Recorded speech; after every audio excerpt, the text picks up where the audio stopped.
Alright, here's the stringers being cut. Now on this set of steps I'll have 6 stringers.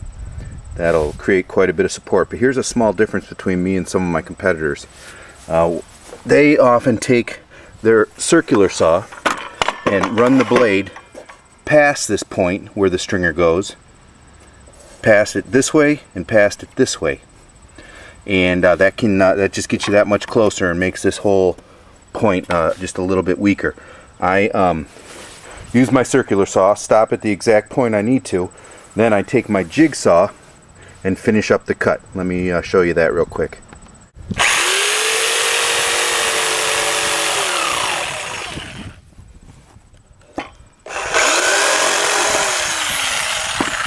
And there we go. Nothing past this point. Again, my competitors, they just take their circular saw to save time and run about an inch past here and an inch past here to complete that cut with one tool. Saves time, weakens the stair stringer. Okay, this is very important. These are the stairs before the steps actually are put on. These are called stringers. In this situation, these stringers are less than 9.5 inches apart. There's 6 of them. The total width of the steps will be 5 foot. 6 stringers. Underneath that is a hole. There's another hole, and these will be posts with concrete and a section of beam work running across to support about 2/3 of the way down. There'll be a little mini beam work supporting the steps. That'll give it more stability. At the bottom here there'll be a post on either side, and I'll drive spikes into the ground. Now again, this is important. We're up underneath the deck, and you can see that on the back, there's nails that go in the back side, and then of course there's nails that go in the front here. So you've got back support, and you know, that helps with the stability. So it's attached in the back with nails, and also in the front with nails. So these will never go anyplace, huh? On top of the fact that there's 6 at 9.5 inches spacing, they're well supported.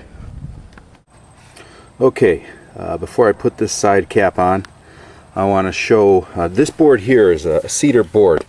And cedar, when it's in contact with the ground, even if it's just resting on grass, water will seep up into the end grain and cause rot at a real fast pace here. Now the rest of this is treated lumber, so it's okay. Now what I've done here is I've taken just a piece of scrap, nailed it onto the bottom of this piece of cedar. This is treated lumber, made for ground contact. Then below that I have a piece of the composite decking scrap that I've nailed into the treated lumber. So basically you've got plastic, ground contact, cedar. And then even below that I dug out a little bit into the earth and put some of the stones that are under the deck. So water can drain here. It probably will never even reach the treated. It'll definitely never reach up to the cedar. And this will be here for many, many years without any kind of a rot issue.